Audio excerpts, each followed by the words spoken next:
Welcome to Comfort Zone, a podcast all about pushing your hosts, outside of their comfort zone. I'm Christopher Lawley, and as always, I am joined by Matt Birchler. Matt, how are you doing? I'm doing good. I have a little coffee with me today, and I am exhausted because I used a manual grinder for the first time ever on this. Would not advise. It takes forever. That doesn't sound like fun. But we are also joined by the triumphant return of Niléane. Niléane, how are you? Hello, I've done better. We're recording on Monday, it's 4 p.m. and I can already say it's been a week. Oh, that was my last week. Yes. Oh, yay. Enjoy.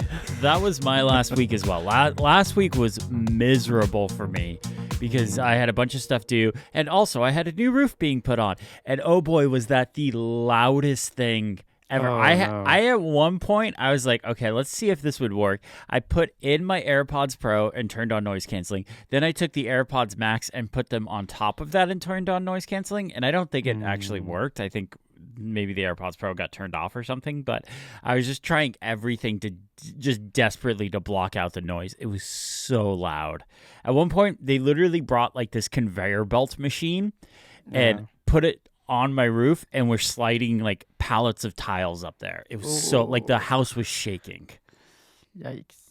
Sounds fun. Yeah, speaking of hearing, like I'm in a health spiral in that regard. It's been about a year that I'm having some hearing loss on the left end, and everything seems fine on everything. Like we did scans and all of that. It's annoying. It's really annoying, and it's draining me these days. But yeah. Yeah, I'm sorry to hear that. No pun intended. There's no pun. Sorry. I'm sorry. But we have a show to do, and we have some tiny topics. And Niléane, I'm going to go ahead and assume you have some thoughts on what we talked about last week without you. So just go for it. Yes, you had a discussion on AI, which was interesting. And like you guys are cool in general. And you were cool as well last week, I think. And the one thing I want to say, because I don't want to reopen the topic and all of that. So you mainly talked about, at least this is what I remember, the fact that AI-assisted coding is taking over the indie dev sphere at least, and largely the big tech companies are obviously all on board and just going all in. And my thing that I just want to state, it's a statement. I'm just struggling to understand how to cope with the fact that all of those developers and people are just saying things like, it's useful and it has merits and we can work with it. And at the same time, all the news I see about AI are extremely poor. Like the RAM apocalypse is now hitting HDDs as well. I don't know if you've seen that. Prices are skyrocketing everywhere. And I'm struggling to understand how to cope with that. Like on one end, you have a group of people who are developing apps and are enthusiastic somewhat about it. And on the other hand, there's everything else that's an avalanche of bad news and terrible news for like even the regular consumer. And it's really hard to make it seem like there's a good trend happening right now where 90% of the people are affected in a terrible way. And I think that was the one thing that I would have added to the discussion if I was there last week. So I'm adding it now. Yeah, I mean, just this morning I saw that it sounds like Sony is considering delaying the PS6 to 2028 or 2029, which I actually think fine. Like PS5 isn't even really being taken advantage of. Like that's not even that big of a deal. The Steam machine as well. Yeah, like there's like I think consumer electronics is probably going to take a massive hit for the next like 5 to 10 years. Like, it's going to be a big deal for a while. But on the other side of that, just this morning, I wrote something that basically massively improves my expense and income tracking abilities. Like, as far as like keeping my books for my business, it massively speeds that up. And I did that with Claude Code. And it's not something I would have been able to make on my own without the assistance of Claude Code. And it wasn't something that I would go and hire a developer for. It's literally a tool specific to me. So I get where you're coming from. Like there's some really cool things that we're getting out of it, but at the same time, there's some massive hits that are also coming along with it. So when you say that, see, my response is, I don't think any of it's worth it. Like I hear all of the good things that people are doing with all of that. I don't think any of it is worth it, considering the political and even just the consumer aspect of all the consequences that AI is having on the world right now. I don't think any of it, this is my opinion, I don't think any of it is worth it at all. I think we're all worse for it. Fair. Yeah. Fair. Anything else as far as tiny topics go, or No, I will have a bunch of tiny topics. Okay. All right. Okay, cool. Well, this week on Cozy Zone, we were hacked, we were ripped off, and we demand satisfaction. Specifically Matt asked the question, what happens if Apple doesn't exist? And for the record, we recorded this way before that other podcast recorded theirs. Accidental Tech Podcasts. Mm-hmm. Oh, we're naming names. Yeah, we challenged them to a duel. We demand satisfaction. This is I don't. a 3-on-3. Like we'll do it in like Apex Legends or something. No, 2-on-3. I'm not part of it. No. Oh no. Wait, what? No, Niléane, we need you. You gotta back up your I crew. can't take on those guys. You gotta back up your crew. Have you seen the size of their audience? We can't. Here's how we'll take revenge. This is what we should do. Let us know. Use the feedback form. Hit us up on Mastodon. Which one of the ATP boys are each of us? Which ones are we? Am I Marco? Ooh. Am I John? Am I Casey? Let us know. I'm curious. Okay. Have you not listened to it? Their version? I have, yeah. Yeah? Okay. I haven't. It's pretty good. It's much longer than ours. Oh, yeah. They go into much more detail. They do. But they're older, so they have more things to say. Well, Matt literally destroyed my whole life with this one question. Yeah. Do the two of you remember what happened? I don't want to spoil it, but I don't remember. Okay. Here, I'll say it, but bleep it out. Oh, yeah. Yes. Yep. Tough episode. Yeah. But anyways, let's get into the main show. And I'm first up in the document, and I have a question because we were kind of talking about. I had a week last week. Like I did not like news wise. I did not know what was happening news wise. So I was very much head in the sand, focused on work. So I have a question. What's the deal with Discord? What's going on with them? What's the deal? What are they doing over there? I see everybody's mad. Matt, do you want to explain, Matt? I can't explain. I don't know what Discord does at all. Okay, here, let me explain. I'm happy to take this on. Discord wants your face, and if they can have it, you can have all the features of Discord. But if they can't have it, you're stuck as a teenager in some sort of alternate universe where you're not able to use all the things. Now, obviously, I could list all the things in Discord that only teenagers get, and I would suspect that is something.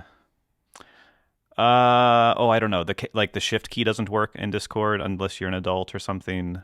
This is the best I can think of. Now I do have a question. If I don't give Discord my face and I become a teenager again, does this mean like I revert back to my back that I had when I was a teenager, so I don't have back problems anymore? Yeah. Don't even. I got this for you. Yes, you do. That's exactly what happens. I'm not giving him my face. This is great. This is fantastic. This is the best. Thank you, the Discord. Best technology.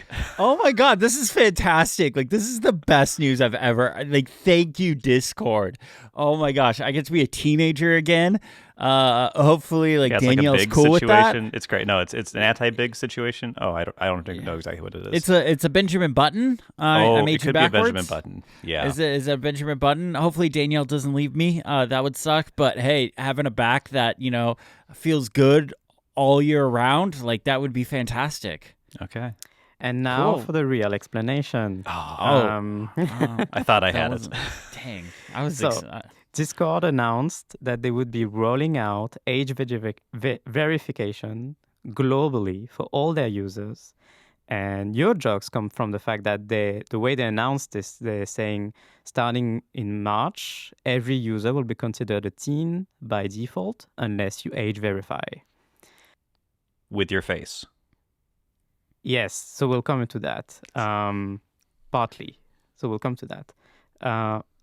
And the way this will work is to verify your age. They will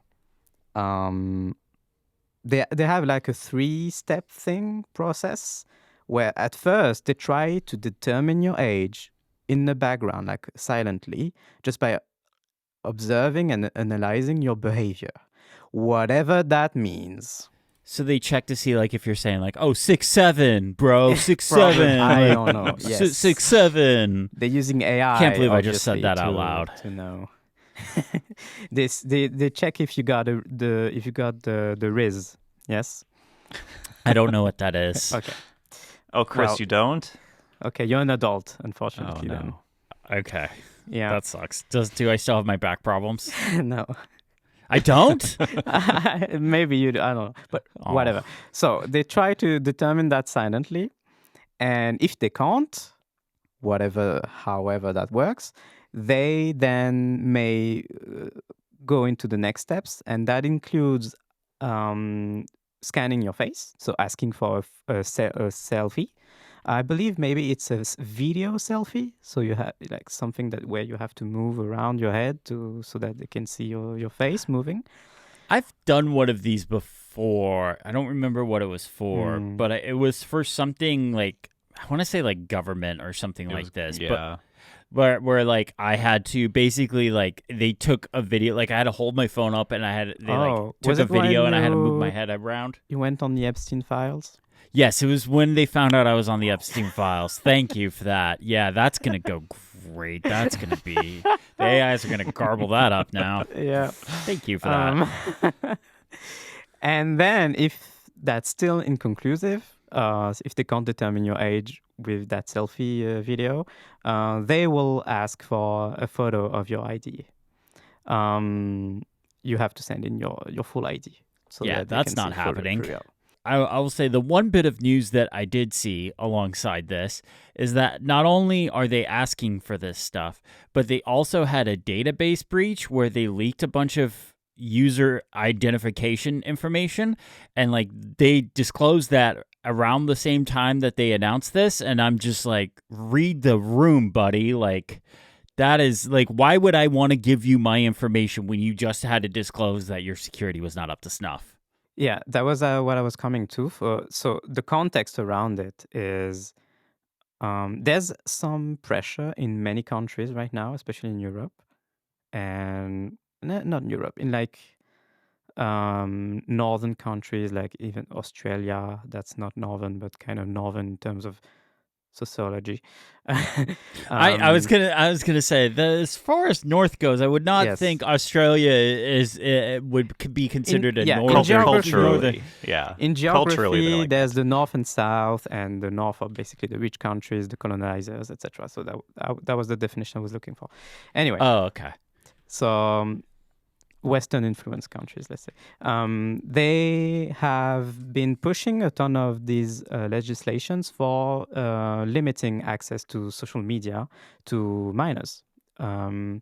This is also a thing in France. Like France passed a law last month, or earlier this month, I don't remember, very recently, to ban all social media to all minors under 15-year-old. We still don't really know how they intend to implement that, but this is to say, this is something that's widespread currently. The UK has already done this, but in a more minor aspect, where they're doing this for now just for adult content on social media, so like not safe for work, whatever. And Australia has done all the way and has banned all social media for minors under 13, I believe, 15 or 16. I don't remember. But an age in the teenage years. Yeah, and this has gone poorly when it comes to Discord, because Discord has already had to implement this age verification in those countries. And in the UK, I believe, they suffered a leak where all the database of the photo IDs leaked out. And that was a massive breach. And obviously, who's at fault there was the vendor that they're using, like the third party operator. So it wasn't even Discord that leaked it. It was the people doing the age verification. The third party company that collects even worse. the data suffered that breach. And yeah, so that was a few months ago. And obviously now this is coming again, considering that they intend to enforce this globally. And it comes in a context where there's this pressure, international pressure, to ban social media for minors. And clearly, if you look at Discord, they are like, okay, this is getting difficult to handle, the per country situation, so let's just do it globally. This is where they're coming from. So this is all the context. My analysis of this situation is that this is BS. I think in general, like banning social media for minors is the worst solution that you could think of to address any of the supposed reasons that you're doing it. What are the supposed reasons? And I'm citing here like the law that was passed in France just last month, because it encapsulates everything. Their arguments are social media is dangerous. You have a bunch of fake news, you have insensitive content, you have not safe for work content that minors can access freely, and there is the matter of harassment, cyberbullying, all of that, a bunch of violence on social media. They're citing all of this, all the known issues with social media. One major argument that is mentioned, especially by the French government and Macron himself, who's been pushing for this law, is that on social media, the algorithms are bad. Like it's pushing all the bad stuff to the top, and people have no control over them. You have terrible feeds that pushing terrible stuff. I don't disagree with that. They see and they push all of these very valid points. And their conclusion is, yeah, just the minors should not be affected by this. Us adults, yes, we can deal with it. You can see over the past 20 years, we've been able to deal with all of these issues, right? The society is doing well. We've been doing, but the minors, no, they can't. They can't handle it. It almost needs to be a reverse. Like, let's ban the boomers from the social media. But even then, it's not. So obviously, the point I'm making here is like, if you're trying to address all of those issues, maybe go to the source. Maybe address the fact that all of those platforms are run by terrible people, and they're not doing anything. They're even making things worse when it comes to like the Elon Musks, the Mark Zuckerbergs. Those people are making things worse. Elon Musk? No, not. Sorry, mismentioned. Yes. Yeah, let's not besmirch his name. Well, and all of these platforms as well, they're designed to, despite what they say publicly, which is an absolute lie, they're all designed to keep you on their platforms for as long as possible, because that's how they get paid. Like that's how YouTube, Yeah. Facebook, Instagram, TikTok, that's how they It- all make money, is keeping you on their platform, scrolling and scrolling and scrolling. Which just so happens to be spicy content, Mm-hmm. angry content. Oh yeah. I mean, I'm not saying they're not evil, but they like try to be like neutral and just be like the algorithm will figure it out. Whatever people click on, whatever people want to engage with, that's what we'll promote. That's just how it works. And it turns out if you just do that without any guidance, it gets pretty bad because people like to engage with very bad things, Yeah. or they're Yeah. excited by seeing people make bad takes and then Or yeah. just shocking headlines, like a shocking title, something that grabs your attention. And then the algorithm knows, okay, so this person likes that kind of shocking title, that shocking headline. So let's feed it more of that. Oh, let's ratchet it up 10%. Oh, let's go another 5%. And it just keeps building and building and building. Yeah.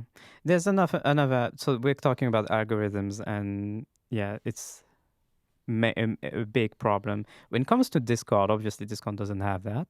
That's true. I almost wish it did. So I could sign into Discord and not see like 1,000 channels with messages and have no idea what to do. I don't know how people keep up with Discords. It's like a full-time job. I don't get it. Oh God, they're going to kick us off. They're going to bunch us into the boomers, Chris. We don't understand Discord. We ain't far off. But in terms of Discord, the reason why it's targeted is because you could see it like, wait, why is Discord targeted by those social media bans? It's because those servers on Discord are on such a scale. Like some of those have hundreds of thousands of members, people interacting in all sorts of ways. Yes, it would be wrong to say that it's not a social media platform. yeah, it's huge, and just wanted to remind people of that. And second, to go further than just like they are wrong, they are coming up with a wrong solution to valid arguments. There's one more thing, is that their solution is one more way to estrange and alienate minors and young people in general. This is my fundamental belief. Like, we are in an age where you depend to live your life. You depend, whatever age you are, on all of those platforms. And like, these social media bans are not affecting just Discord. It's also affecting sometimes WhatsApp in some of those legislations, like messaging apps in general, and all Instagram, where like young people interact even privately with people and with friends and family. You are doing something, I believe, sociologically terrible, where you're isolating young people. Yeah, you're really cutting them off from the network. Mm-hmm. What are they going to do? Obviously, they're going to search for solutions and alternatives, and those will rise. So you're just misplacing, like displacing the problem, and also like this is violent. I think like this is terribly violent. Another way that adults are coming upon the world of young people who are just dealing with terrible world we are in, and just dealing with the cards they are dealt as well. Because like, you're a young person, you need a phone, you need to be online, you need a laptop, you need to, like, when even in school, I don't know about the US, but in France, like if you're in school right now, everything is online. Your courses are online. Like, teachers, they send you stuff online. There's even an official platform, and you have to email people, you have to message people. Like, you can't even go through school without social media, and and that's not their choice. This is what it's like. You have to deal with it. Can I interject here really quick? There was something that's going to cause you to rage really hard. Go ahead. So in California, starting this year, and I found out from my old film school teacher when I was doing some stuff there. Students are banned from bringing cell phones to school now. They are going so far backwards. Like, people are trying to bury their head in the sand thinking these are the problems. No, these are the tools. These are the tools we have now. This would be like banning a calculator in the 90s, or banning like that. This is what we have. When I work, I own my own business, I use my phone for work. Don't ban people from using tools. That would be like okay, hey, Chris, you're gonna have a wood shop class this year, but we're not going to allow you to use a hammer because we think you're going to use that hammer and you're going to hit your thumb. Like, just FYI before Matt, you go ahead. In France, the bill that I'm talking about also includes this. It's also banning schools, smartphones from high schools. It was already banned. Macron already banned it in his first mandate in middle schools, and now this bill would ban them as well in high school. So we're talking people up to 18-year-olds banned from bringing their phones to school. That's so stupid. That's literally going backwards. Like, we should be using technology to go forwards and be this is how Go ahead. So go for it. Okay, so context, my wife is a teacher, high school teacher. I would be very curious of the specifics of these bans. I don't know them off the top of my head, so I don't really know. If it's a ban from using your phone in the classroom, I don't think that's the worst thing. Well, that's always been the case. Okay. It is a ban from physically having them. Yeah. This is you the same cannot here. have them you on can't have it school. on you at school now. Yeah. Okay. When I was young, like, there was no bans, but you were not allowed to use your phone in class. Same. That was already the case. You know what we used to do? And here's the thing. Kids will always find a way around. In middle school and high school, I was in a laptop program. We brought laptops to school. We would connect to the school internet. Of course, the school internet would try and block certain things, and we would find a way around. And it was nothing bad. It was always like gaming news websites and stuff like that. Like, that's the stuff that we were trying to get to. And we always found a way around. Kids will always find a way around. We were banned from having iPods. You know what we used to do? We used to wear hooded sweatshirts. We'd put the iPod in the front pocket. We'd cut a hole in the backside of the sweatshirt, run our headphones up, put the headphone in the ear, and throw the hoodie on. Like, yeah. Sorry, Matt, I interrupted you, but life finds a way, is my point. It does. Yes. I mean, her position is that the kids are hopelessly lost and have no attention span and are on their phones, not using them for work. Certainly not using them for work. They're using them for TikTok all day, every day. Headphones in, hair over the AirPod, not listening. But if these are bans on having phones in school in general, I actually don't understand how that works at all. Like, literally, you can't bring it onto the premises? Is that the deal? Or you have to leave it in your locker, which is... Just speaking of France, yeah, this is the state of the thing. If this law passes, it will just apply the same rules that's already applied in middle schools to high schools, which is that you can't bring your phone to the school. You can't bring it. Okay. Interesting. Well, yeah, but okay. I don't think it works. Anyway, Okay. You're asking how does it work? I don't think it works. Okay. I'm seeing something about phone pouches. I'll move off might that. Be a thing. Because you two want phones in hands all the time, obviously. No. I think it was in a recent platformer issue. Casey Newton was looking at some of these school or bans on social media, and one of the studies that he found that I thought was interesting was there's kind of this bell curve, as there so often is, of like general happiness. I don't think that was the exact measure, but let's just go with that. And it was for the least happy people on either end of the bell curve, for people who are totally cut off from social media and social apps, and those who use it all the time. If you use it none, like if you're in one of the extremes, those tend to be the least happy kids. And if you have this kind of healthy medium, those tend to be the happiest. And I think it is probably for the reasons you're talking about, is it's connection to people. That's how it happens. Like, we're not going to be we're in a world with internet connection is a thing. Like, you are going to see your friends in real life, but that's not the only way you're going to see your friends and interact with them and interact with the world. So I would agree that these bans are not the way to go.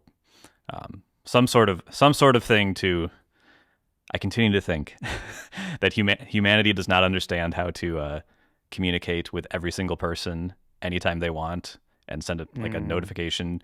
It is absurd that I can have a thought and then I can have a notification appear on someone else's phone across the globe any moment I want if they have social media notifications turned on.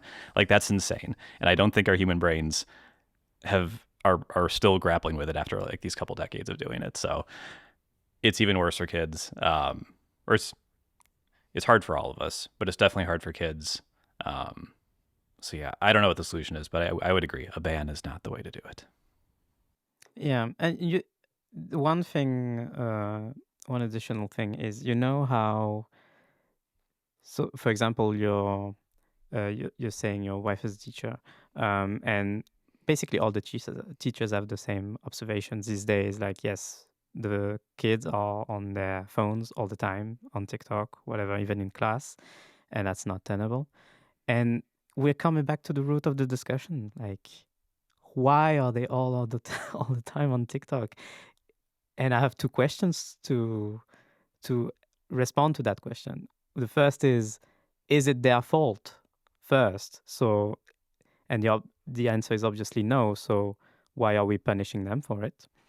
And second is, if you're banning them from this, you're just isolating them without any like alternate, like without a solution to compensate for anything. Yeah. I got it. I've got it. Okay, so here's what we do. We Yes. let them ban all the stuff that's currently on the internet. We the Instagrams, the TikToks, the YouTubes, the Discord. We let them ban all of that. Then we let one guy at one school, maybe at like Harvard, we let him hack the whole school and download all the pictures of all the women, and then he can create a site called like Hot or Not. And then he'll get in trouble for that. But then like he can go on and create like something else, and then it could be like maybe a book face, like a book that has all the faces in it, and then like it can go to different schools and stuff like that. Problem solved, right? Sounds Honestly, like a good movie. Not the worst idea. If it just stopped there. Yeah. One final thing, and we can move on.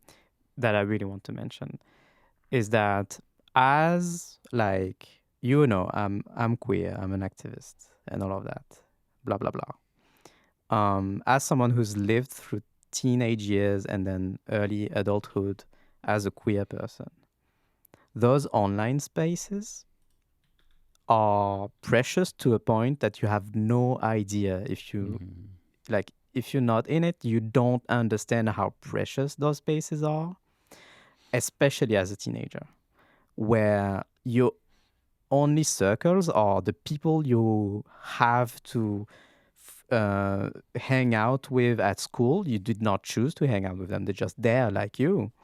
So you have no choice there. You have to hang out with your parents and close family. You have no choice there as well. This is what your life is dealing you with. And those online spaces where you're queer or you're even like very marginalized in any way are extremely precious to even stay alive for some teenagers. Is there a solution, an alternative to banning those spaces to those marginalized young people? And the answer is right now, no, there is not. And I am not afraid to go to the extreme conclusion, which is this is going to hurt people. And anyway, you get the point. This is going to hurt people. Not in a good way at all. But yeah. Well, so this is the deal with Discord, Chris. Thank you. Thank you for explaining that. Now it's your turn to talk. Yay! I'm glad. I like to talk. We missed you last week, so. I know. You were talking about Formula One, whatever. And 3D printing. We're left alone. Yeah, Formula I One. mean, I couldn't help myself. No, that was nice. Yes, so I have, as always, when I miss an episode, I go back and I accumulate stuff too many to talk about. So I just have a bunch of tiny topics that together they make my segment today. First one is, have you seen macOS 26.3 is out? I'm looking at it right now. Oh, course. you're installing it? See you in a I minute. already installed it. It's already installed. So, I was hoping it would fix my studio display flickering issue, and I will say I yeah. haven't seen the studio display flicker since I installed. Now, I haven't used it very much, but I haven't seen it flicker since. So So, this may relate to what I'm about to say, which is, so ever since I upgraded to Tahoe, been complaining about it, all kinds of no, I haven't heard you ways. complain about Tahoe at all. No. But one reason why I've been complaining about it is that it's been slowing down my Windows to a crawl, like mission control, Windows animations, resizing stuff, moving Windows on screen. That's been sluggish as hell on my MacBook Air M2, which was like, this machine has been smooth as heck until the dawn of Tahoe, like on Sequoia, smooth as heck. Then Tahoe came and mission control is lagging insanely, even though I'm not doing anything differently. Like just entering mission control, boom, 3 FPS just to move around the windows on screen. And this is why I had enabled reduced motion on my Mac, because the mission control lagging all the time, that was just too distracting to me. I had to turn off all the animations of macOS to be able to bear with it. And I think they fixed it 26.3, because just like when 26.1 came out, just like when 26.2 came out, I disabled reduced motion just to check. 26.1 did not fix it. 0.2 did not fix it. 0.3, mission control is smooth again, at least for me. This is my report. Mission control is smooth again, at least for me. And I think it may relate to your to-do display maybe getting fixed, is that, as far as I understand, because Apple obviously doesn't say anything about this. Like, they're not even acknowledging that this issue has existed. But it seems, according to what people are writing online, and that those Windows Server performance issues relate to having an external monitor plugged in and the general handling of external monitors. And this is my setup. Obviously, I use the built-in display of my MacBook as well as an external monitor. So, maybe they have fixed a bunch of things in the background that relate to this. Yeah. But this is good. It feels, my Mac feels like it's fast again, even though this was just UI. There was no real performance hits. It was just UI issues, and it looked terrible and felt sluggish. And I really wanted to throw my MacBook in the bin and buy something more powerful just to get rid of this, even though I obviously can't afford it. But yes, this is good. 26.3 seems to have fixed it, and now I've cursed myself. 26.4 is going to bring it all back. Obviously. Yeah, I'm hitting the mission control button, and it looks pretty smooth on the MacBook Pro. Yeah. Nice. Well, Apple doesn't really intend you to use an external monitor, Right. I mean, they update Especially them once if you're every 8 years. a Mac Mini or a Mac Studio user, you shouldn't be, you don't need to use And an even external then, monitor with those. why are you using an external display? Just You shouldn't. You shouldn't. You should be using the command line. Just figure out what's happening. You should use it by feel. You should use it with the Vision Pro. Oh, there you go. There you go. There you go. Real quick thing on that. Not to mention ATP again, but in their latest episode, We still challenge them to a duel and demand Yes, satisfaction. we still very much dislike them, and we'd like to know who We we want are on satisfaction. There's this rumor going on right now that the next studio display will be 90 hertz and not 120 at the very least. It won't be ProMotion. It'll just be a locked 90. And I was mildly bummed. I was genuinely bummed by this. And then I was just kind of whatever. It is what it is. And then Mr. Syracusa reminded us that Apple updates this display every like 8 years. So Yeah. what you get now is what we're going to have in like 2034. So in 2034, are we going to have a 90 hertz monitor when everyone else is pushing 1,000 or something? Anyway, In I really hope they do promotion. 2034, maybe like the RAM will be. There you go. Yeah. Anyway, I will not finish that sentence. Okay. Okay. Not necessarily 8 years. I just looked it up. The Studio Display came out 3 years ago. No. Really?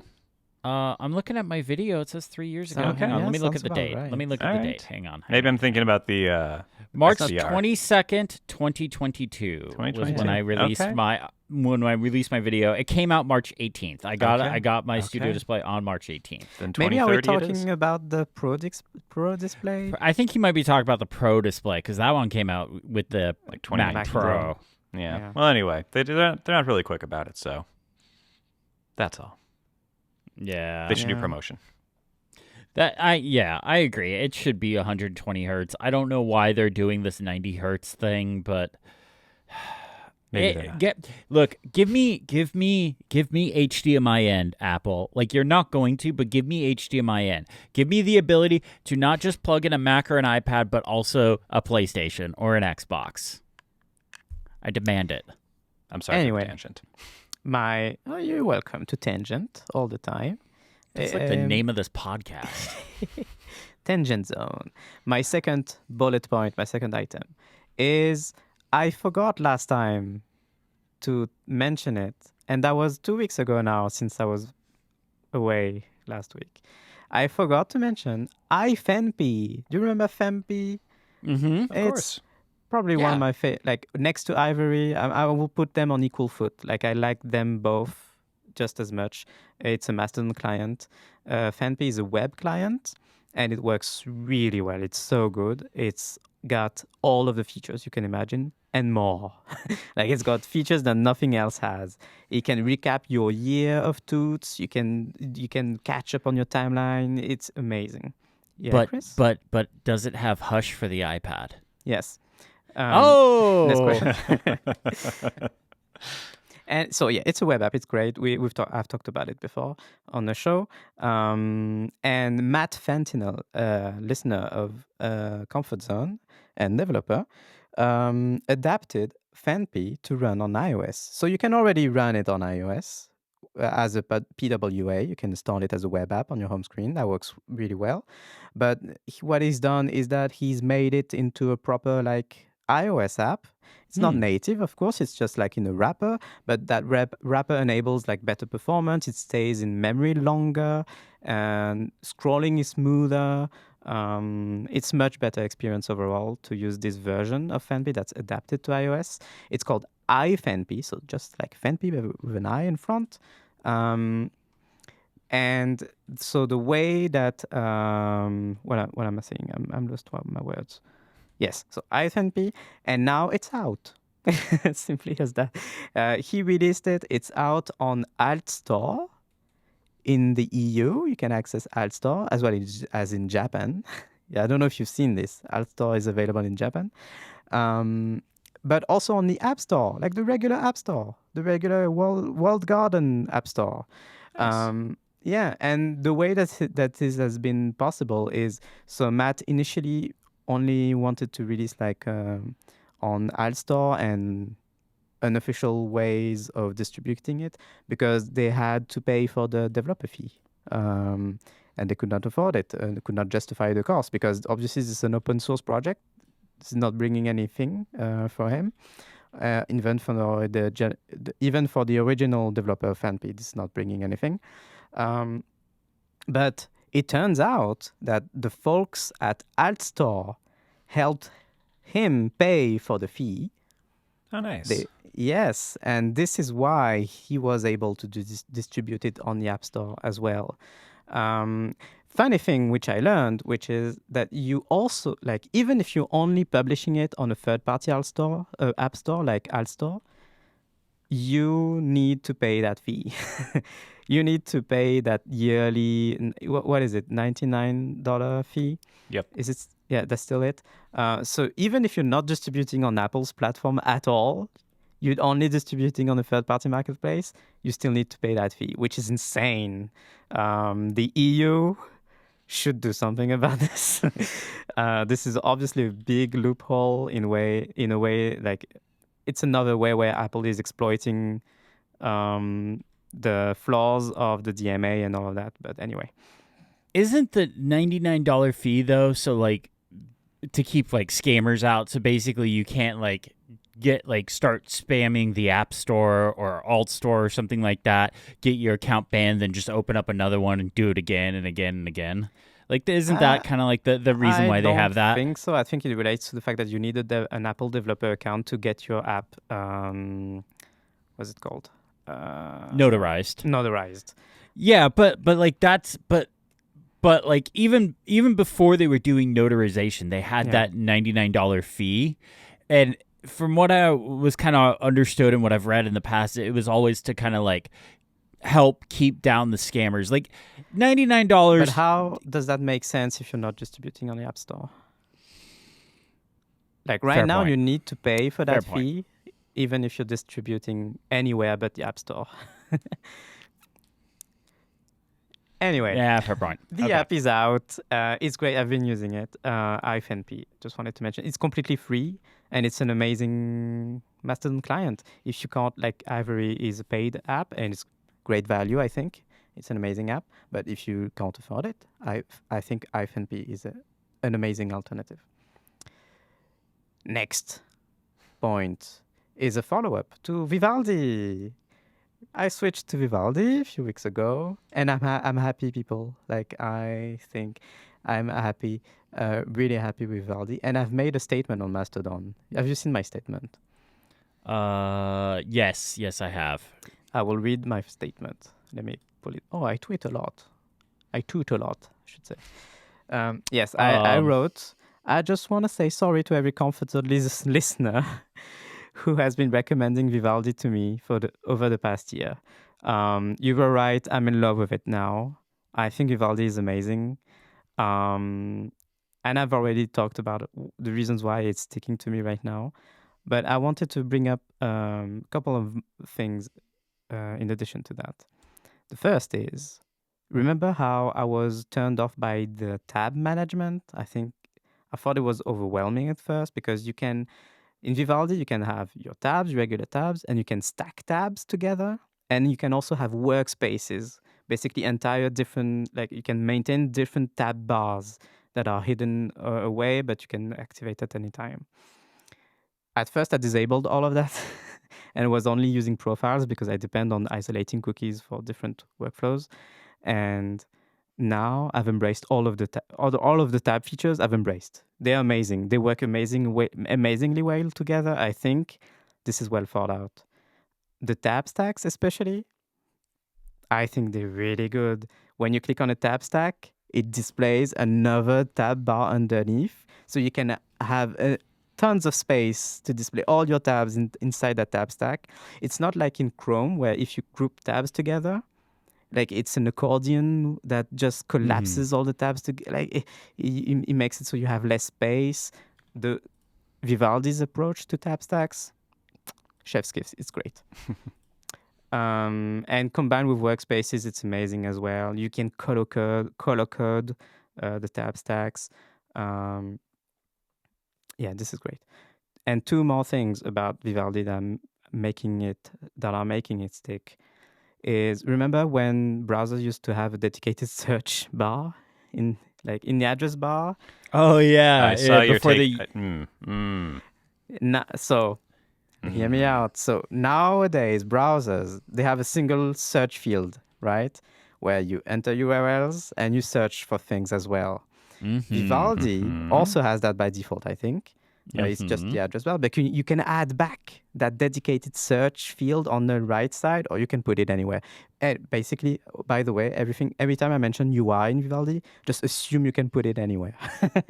You can have that search field be anywhere. I've I've played around with the UI. And you It's might be fun. thinking you mean like just like 2 or 3 places? No, anywhere. And you can put it at the bottom of the screen, like on the left side, anywhere you want. Anyway, you can have your tabs and your search bar and your address bar all on the same line. You can have a super compact browser UI as well. Anyway, so that dedicated search field, I think it's good.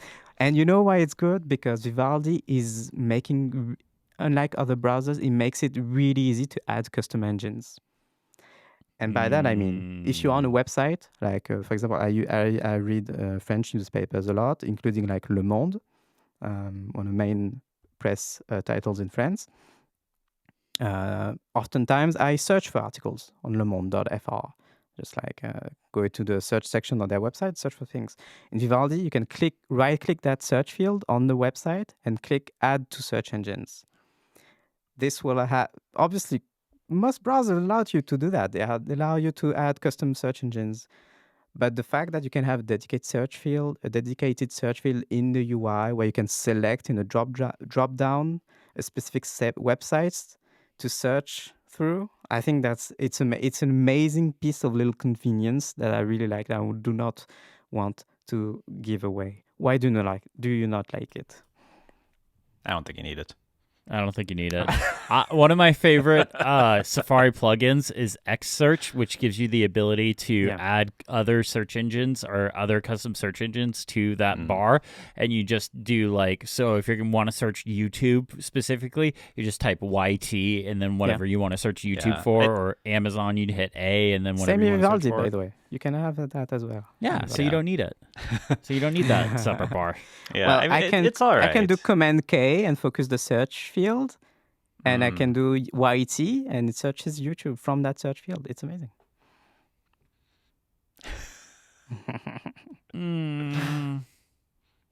I'll let it go. I'll let you have it. Okay. Yeah, you can I'll allow It's you fine. to have it on your Mac, but I don't want it on mine. Okay. And the final thing that's also like an old school thing that I really like about Vivaldi is that you can have a status bar. You can have a full-blown status bar at the bottom. Remember when browsers used to have that? I like that. And Vivaldi has that. You can obviously completely disable it, but I've embraced it. My status bar at the bottom, so it shows you when you hover over a link, shows you where that link goes, right, in that status bar at the bottom. But you can also have your extensions there. You can have a zoom slider to zoom in on the web page. It's really nice to be able to zoom in precisely because you get to see the percentage there. And also sometimes I'm zoomed in on websites and I forget about it. And the way this status bar lets me see at a glance whether I'm zoomed in or zoomed out on a website and reset it with just a click. It's really nice. Having the status bar there is great. And I think if you use Vivaldi, I have a tip for you. Put your extensions in there. Instead of having them at the top near the address bar, and just try moving them to the status bar at the bottom of the window. It makes it so you still have all your extensions accessible. You don't have to hide them behind like an overflow menu and you forget about them and it's hard to access when you need them. No, you can have all of them laid out in the status bar. All of them. If you have 6 extensions, all of them in the status bar. And since they're at the bottom of the window, they're not distracting. Often extensions, they have like badges on top of them, like with numbers, especially content blockers. But even like a user script extension, you have badges when user scripts are active on the web page. If they are at the bottom, those badges are not distracting. This is my tip. And I'm done with Vivaldi. You're done with Vivaldi. What are you using now? You're moving I'm on. done What's talking your new about browser? it now. Oh. I'm still in love. Okay. Yes. I thought you were like, all these things are great about Vivaldi, but I am moving on. Yeah. I've also made custom themes for each of my profiles. So every profile of my Vivaldi looks unique and it's easy to tell them apart. Really like that. All right, 4th item. Somebody revived a cool Mac app that I really like and that I've talked about on the show, like very early on the show. Oh, you're a big supporter of ice. That's right. Yeah. Yeah, Oh, yeah, that's you right. like ice. Yeah, that's right. Niléane likes ice. Oh, no. I just realized. Okay. Yes, Ice used to be like a bartender alternative for the Mac, where you can.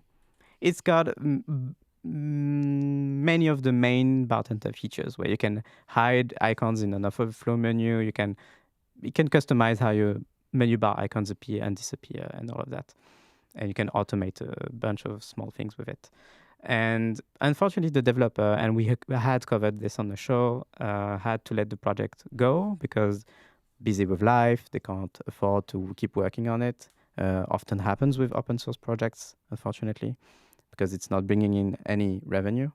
But I saw recently that somebody forked the app, revived it, and is adding new features to it.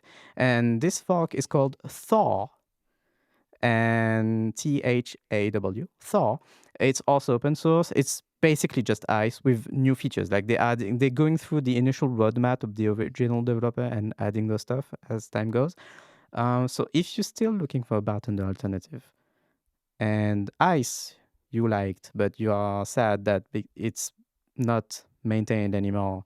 Especially I've seen that on Tahoe, Ice is buggy. Apparently, like this fork Thaw has fixes as well for Tahoe. So there you go. Just wanted to mention that. And final bullet point is a tiny app that I discovered last week. It's called Itsyhome. And just click the link. See what it Okay. is. You will like it. Clicking. It's called Itsyhome in one word. Oh, okay. Yeah. So this is a menu bar app. Oh. That's all. It's a HomeKit menu bar app. It lets you control everything: your lights, your scenes, your like any HomeKit accessory. Your per room, you can view even like the temperatures. If you have sensors in specific rooms, you can view those information right from the menu bar. You can pin stuff to the menu bar. Like if you want a specific light to have its own menu bar item, you can do that.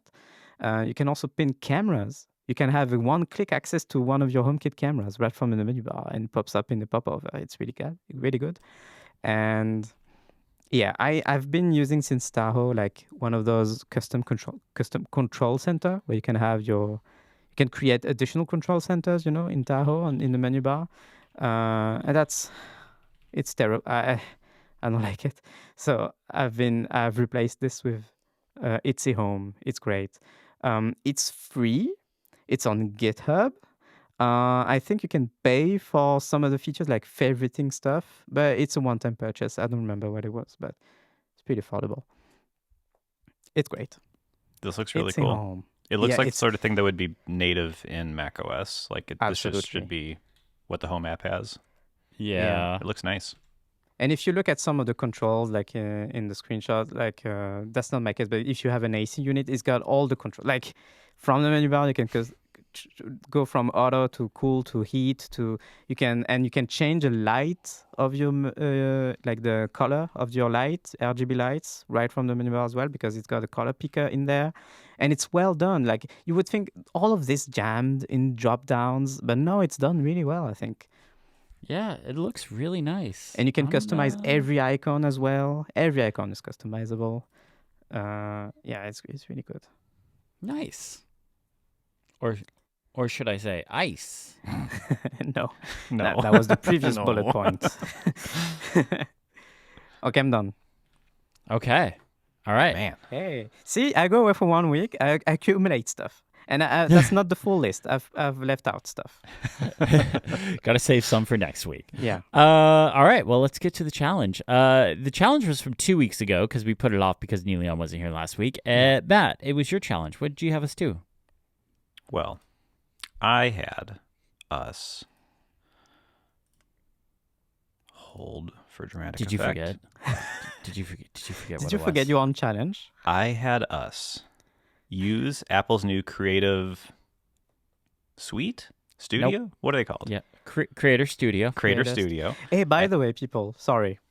If you go on X right now, I'd rather Niléane not. has every topic this week.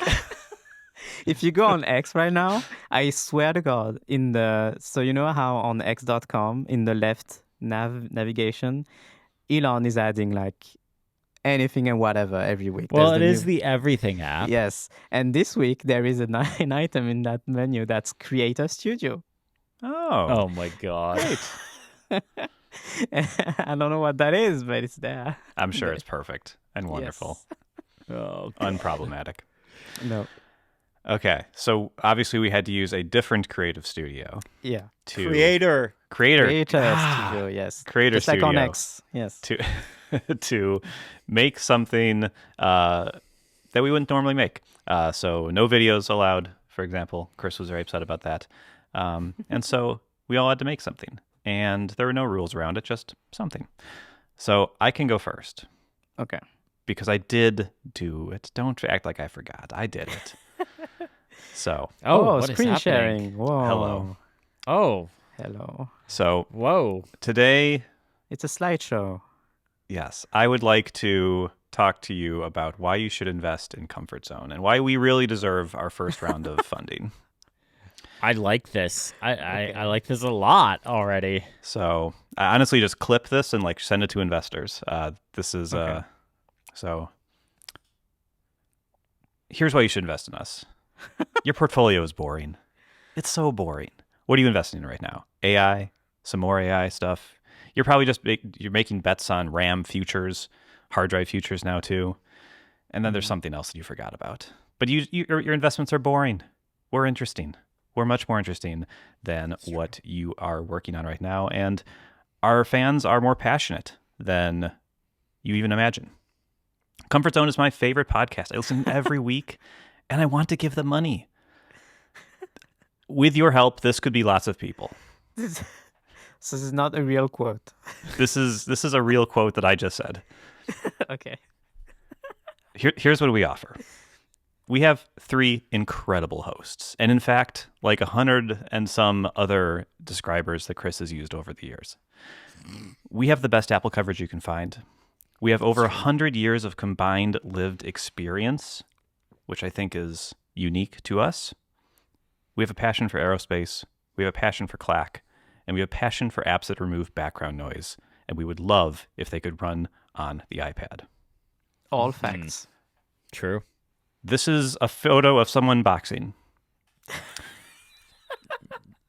Well, as we fight the competition, that's what it stands for. Yes, it is a stock asset in Is that included? it is. That does not cost me anything. Okay. And we have so much room to grow. There are over 8 billion humans who have never heard of Comfort Zone. So our growth potential is incredible. Hmm. And let's be real. We want new microphones. We want to go on more vacations. That's true. And we want to execute a leveraged takeover of MacStories. That's true. We would very much like to hostile take over MacStories. So, with all this said, Comfort Zone is worth $1 billion. That's true. I have a source. I don't want to cite it. The but it is browser accurate. company. No, DVD. Elon Musk himself said it's worth over $1 billion. Okay. Thank you for your time and money. Wow. This was very good. very was- good. Very good. Many a use of the stock assets. I did, but I did sign up for a free trial of the studio Creator Studio to get access to this slide deck theme because it was not available to filthy free users. Who I think free users just get all the ones that existed before, and all the new ones are part of the paid thing. So, yeah, you're welcome, Mark Andreessen. Yes, thank you. Yes. All the other Thank you. people. I look forward to spending this investment money. Oh, me too. On microphones, Yeah. vacations, and a leveraged takeover Look. of MacStories. I can guarantee if somebody would like to invest $1 billion into MacStories, we will do at least one show a year where all 3 of us are together. Matt and I will fly out to France. Maybe Niléane, maybe we'll meet in some third-party location. I know Niléane's not interested in coming to the U.S. Totally understandable. Oh no. Yeah. We can go to Canada or something. I don't know. sure. Look. If you want to invest in $1 billion, we will get together and do a in-person this show. will definitely cost $1 billion to just. Look, how about this? if you invest $1 billion, we'll even make this easier. If you invest $1 million, we'll fly to where you are and we'll do a live show in front of you. I'm willing to As make long it as even it's better. not in a country that we don't want to go to. If you invest $100,000, we will make an episode about whatever you want us to make an episode about. That's true. That's true too. I want to make it bit better. If you invest just $1,000, No. just me. I will get the microphone. Yeah, and your microphone. Okay. I was gonna say I need more than that to get out of bed. You know. Okay. I'm bougie like that. All right. It's a nice slide deck. Yeah. It's good. I liked it. Yeah. Thank you. So is it my turn? Sure. I have also used Keynote for this challenge. First thing, Matt, I suppose you saw the same thing. When you launched Keynote, now it just tells you, no, not this Keynote. This is the wrong Keynote. What are you doing? Go to the App Store and get the new Keynote with the worst icons. Yeah. A little bit of a backstory here. I talked about it in our creator studio when I talked about the creator studio in an earlier episode. I had early access to this. None of the reviewers were told this is what was going to happen. I mean, We weren't. it does it once and then never again. It's Yeah, not that but we big a didn't deal. know there wasn't Sure. like an actual upgrade pat. Like we didn't know like Oh, this was going to be the experience. Yeah. So yeah. I saw it with numbers as well because I use numbers every once in a while, and so I opened numbers and I saw the notification. I was like, if this shows every time I launch this app, I'm going to scream. And it only showed once, and I was like, oh. The weird fine. thing is that so I've installed the new Keynote, of course, but then now they coexist on your Mac. Yeah. You it's have so two weird. Keynotes with two different icons, but they're also kind of the same if you're not paying. Well, Uh, I'll tell you what. I had to make this on iPad Keynote because I could not install the new Keynote. It wouldn't install from the Mac App Store for whatever reason. And I thought maybe there's some confusion here because I already have the old Keynote. So I uninstalled the old Keynote, tried to install the new Keynote. It still won't install. I've rebooted. I've done all the things. So now I have no Keynotes on my Mac, and I don't know how to get one back. Get Well, you PowerPoint. You can still install the old Keynote. No, I That's the can't weird- install Keynote. Oh, it won't. does not like, install. Even the old one. Oh my god. He can't have the Keynotes. I finally got a Tahoe bug that really impacts me personally, and now I'm invested in burning it to the ground. Invest $1 billion in MacStories so Matt can buy a new Mac And Keynote. and install Keynote. And Yeah. Keynote. So anyway, so I also use Keynote, and I have made art. And this is it. You can unfold my spoiler tag in the Ooh. Notion document. Ooh. Was this generated by their image generation thing? So you can see I've uploaded as well the Keynote file. So you can download it and open it. Unless you're Matt and you don't have Keynote. I can download it, open it. Yeah, thank you for the screenshot. I just realized that you will not be able to open it. But yes, description. This is a rendition of our comfort zone artwork, remade entirely in Keynote using shapes and just shapes. Oh. So in Keynote you can have like circles, rectangles, whatever, ellipses. I've recreated our artwork entirely out of shapes in Keynote. This was really annoying to make. Yeah, this looks interesting. And I've dubbed it like- Comfort Zone 2.0 because obviously this is the artwork for the next era of Comfort Zone. Oh, this is great. This is really impressive. I Now, know. it does look like we are wizards. It does. It does look like we're holding wands. I guess so. Yeah. I suppose those are supposed to be phones. It definitely looks like we are we're Ron, Harry, and Hermione. I mean, Chris is holding his iPad. Matt is He holding is, his he is. phone. I think in the wizarding world, Chris is still an iPad guy. Yeah. Definitely. Oh yeah. All the magic in the world, I still need my iPad OS. Come on. Yeah, absolutely. I mean, That is the magic. This is really I mean, cool. this is cool, right? This is very cool. I'm an artist. I like this. I'm I like a this a Keynote lot. artist. And why I did this, because I remembered some time ago, like there was a bit of news a few years ago where apparently the kids, they design stuff in PowerPoint. Oh, I've seen Like, people do it's a- this. like, it's a it's thing. horrifying. Yeah. People design like entire stuff out in PowerPoint, like even like web mockups, like some Yeah. web designers. Yeah. I work with someone. I work with someone. He's not a professional designer, but he like does some design stuff. And he wanted to mock up a login flow, and he started sharing his screen, and he opened PowerPoint, and I was like, well, obviously that was a mistake. And then he went and mocked up a login page with PowerPoint. I was shook. Yeah. What? So I was yeah. inspired by this, and I was like, okay, so I can design something in Keynote. Yeah. And you did. This is great. This is cool. I like it. I like it a lot. So I'm glad that you approved in this General Assembly, formally approved our new artwork. It's going to be the artwork for this episode. I was going to say we should make the artwork for this episode. I may have if an Matt app is that able does to install literally Keynote. exactly this. So yeah. All right. I like this. This is very cool, Niléane. I like this a lot. Thank you. I went the more I use Pixelmator Pro, and so throughout the week I've been designing thumbnails, and I've used Pixelmator Pro for them, which isn't necessarily the part of the challenge. But what I did do is in Pixelmator Pro, I painstakingly, because this was a pain, got as close as possible to recreating my Lightroom thumbnail templates. So my top-down one, my one of devices, and my one of people in the frame. And I think I did a pretty good job recreating these Lightroom thumbnail templates in Pixelmator Pro to the point where I can essentially click them and have a good, like almost ready to go. I'll still adjust a few things because I'm nitpicky about that. But like I just have one click button in Pixelmator Pro now. And yeah, I'm pretty happy with how these turned out. So are these like a preset, like you feed it in the raw photo and then?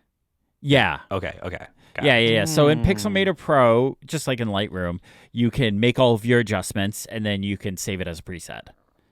So I can just insert the raw photo now. Sorry, I probably didn't explain it very well. I can just load up the raw photo, click the preset, and boom, they're there.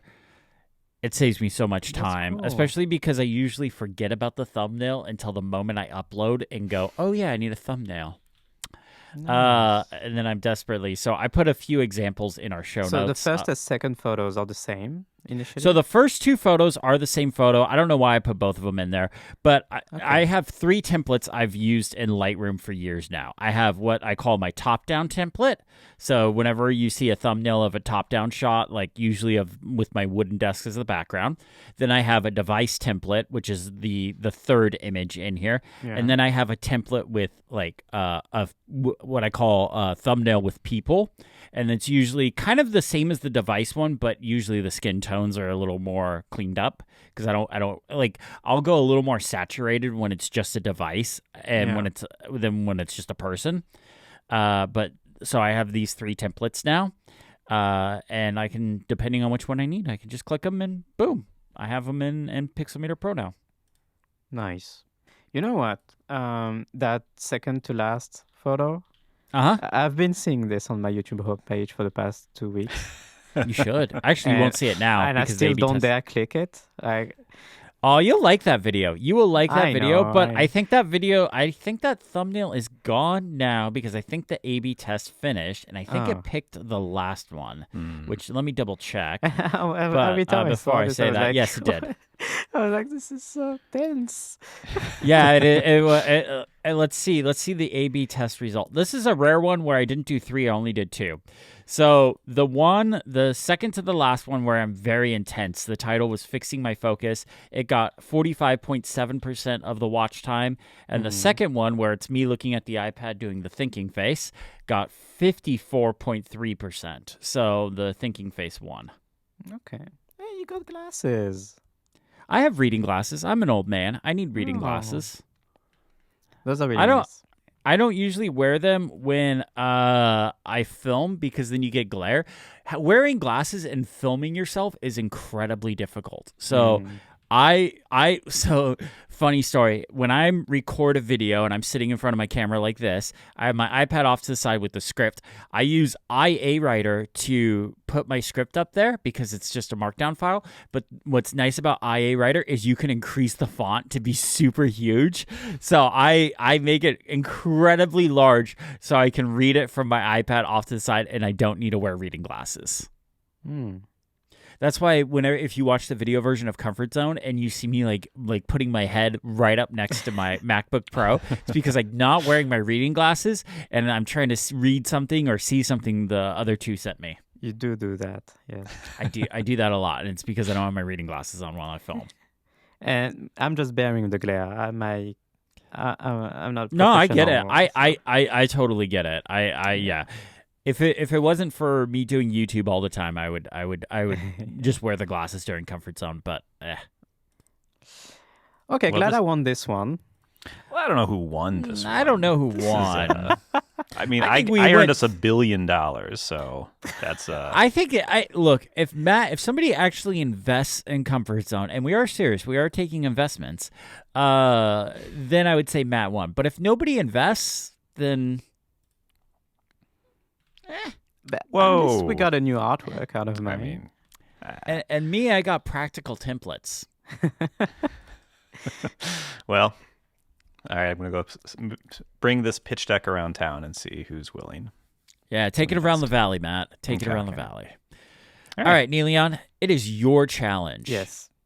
What do you got for us this week? So I will try to clarify things first to make Okay. sure the challenge is valid. Do you guys keep your phones on mute all the time, just like me? Yes, 100%. Oh, yeah. no. So let's not Oh, do no. that. The challenge is Oh, God. live with sounds on your iPhone for a full week. At least like until we record. You're a monster, Niléane. I have the silence switch on my control Yes. center. I haven't touched it in years. Me I- neither. Yeah.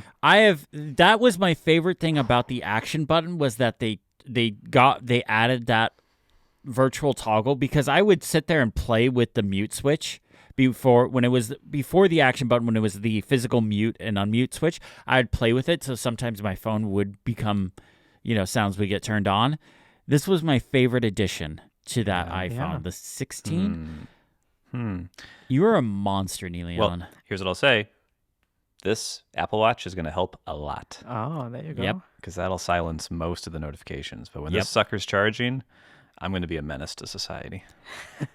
And I mean, when mute is off, you can still disable most of the sounds, right? So you can go in and customize. The issue, when we come back to record, we will have experienced what it is like to go and disable everything if we wanted to. I don't even know what my ringtone is anymore. Like, I legitimately do not know. Like, for years it was the Imperial March, but like I've wiped my phone and stuff like that since then, and I've never bothered to look at any of the sounds that my phone makes because my phone is always silent. Well, we're going to learn stuff about ourselves this My week. phone is going to be in Do Not Disturb a lot this week. That works. Oh, That's it. okay. All right. This might be the hardest one yet. Obviously, if you're in meetings, don't put yourself in trouble. All of that. Yeah, Matt, can you send us your schedule this week so we know when to call you? You've seen my calendar. Just call any time during working hours, Yes. and I'll be in a meeting. That's true. Yeah. All right. Well, that brings us to the end of the show, but I have an end of the show question for the two of you. And I thought of this one this morning, and I was like, okay, this is brilliant because I know my answer right away. Is there a piece of fashion from the past you would like to bring back? And if so, what is it? So like clothing? Clothing, just fashion in general. Fashion Could in be like an general. item or something, That's something that we no longer have? Something that's no longer fashionable. Oh, I've never Like been it could still fashionable. exist because it was already around in the past, but it's not fashionable. Like if you were to wear it or have it or carry it with you, you're gonna get some looks. I I can go first if you'd like. Oh, go ahead. A rattlesnake suitcase and rattlesnake boots. Oh, wow. What is Yeah. Okay. What does that mean? Yeah. First off, Okay. I hate snakes. Absolutely hate snakes. You should. They're But the even worst. if they're the worst, I lived in Texas. Like it was like knowing what a rattlesnake is and staying away was like a real thing. But even if I didn't go real rattlesnake, like fake rattlesnake, like just design What wise. is this? What is it? A music band? No, it's not a band. It's like Rattlesnake snakeskin. Suitcase is a band for your information. What It's very is possible it? they're wearing. So I know that's a These. snake. Okay. Google is not helpful. Yeah, wow, there is a band named Rattlesnake. Oh, you know what? I bet you they're a Guns N' Roses cover band. Is what they are. Is Rattlesnake? Hang on. I've sent a picture in our iMessage to see if this is what you're talking about. Jesus, what is this? Oh, so literally like a suitcase with snake. made a snake pattern. skin. Okay. But like that with boots, yeah. Yeah, that pattern, like it's a textured pattern, like it is meant to feel like an actual snake. Oh. Yep. I don't like it. No, it's pretty terrible. It is. It is. Bad, Chris. No. Oh yeah, no, this is problematic. I totally. I love get it. that this is in our conversation history now. Great. Yeah, you'll see it in your like spotlight suggestions in like 5 years and be like, why is it recommending me this insane suitcase? It'll be the chapter art. Don't worry. I think I would bring back. Mine is much less fun. Mine would be to bring back cargo shorts with like the big pockets, so that you can like carry around your Game Boy and all the batteries you need for the Game Boy. That's what I would bring back. You can still wear that. But they're not fashionable. Yeah, Not when you're They are kind of. I see them around a ton these days. You're 40, Matt. You can pull it off now. That's true. Yeah. I can just wear whatever I want. I don't care anymore. You can have hammers poking out of the pockets. Hammers? Yeah, hammers and tools. Oh, okay. Oh, okay. like if you had a tool Screwdrivers. belt. Yeah. No, it's specifically Game Boys and AA batteries. That's awesome. I'm trying to think all this time about my answer. I still don't have one. I don't know. I don't know what to say. I really don't have no idea. I have a second answer then if we need a third one. Yeah. Yeah, well, we do need a third. What is Mine it? is I want to bring back like gelled spiky hair that's like hard to the touch. Yeah. Oh, But no. and then Early bleach 2000s. the tips. Oh yeah. Bleach the tips. Oh, yeah. Oh yeah. Mm-hmm. Yeah. Bring it back. Yeah. Yeah. See, Niléane's still young. She missed these. And I've she's never been. No, you're wrong. By the way, I did not miss those. I remember them. Okay. But I've never been fashionable, so I don't have anything to bring back. You know. Oh, I've never been fashionable either, but Okay. I was a fashionable child. I think I sent you guys a picture of rattlesnake boots. I think I can pull those off. I think I can pull those boy. off. Oh yeah. Yeah. Somehow this fits you. I could pull those It off. does actually work. The Ford hat really. With that, and then just me climbing into a big old pickup truck, an old pickup truck, not a new pickup truck, like an old 60s, 70s Ford pickup. Oh. Mm-hmm. Maybe a Chevy. Yeah. Probably a Chevy. No, I'm not a monster, Matt. My answer is the PSP. I would just like this. Is my There you piece of go. Oh awesome. yeah. Yeah, there you go. All right. Well, that does it for this week. Thank you all so much for listening. Huge thank you to MacStories. We are a MacStories podcast after all. And go check out everything on the website. Have a great day. Bye. Bye.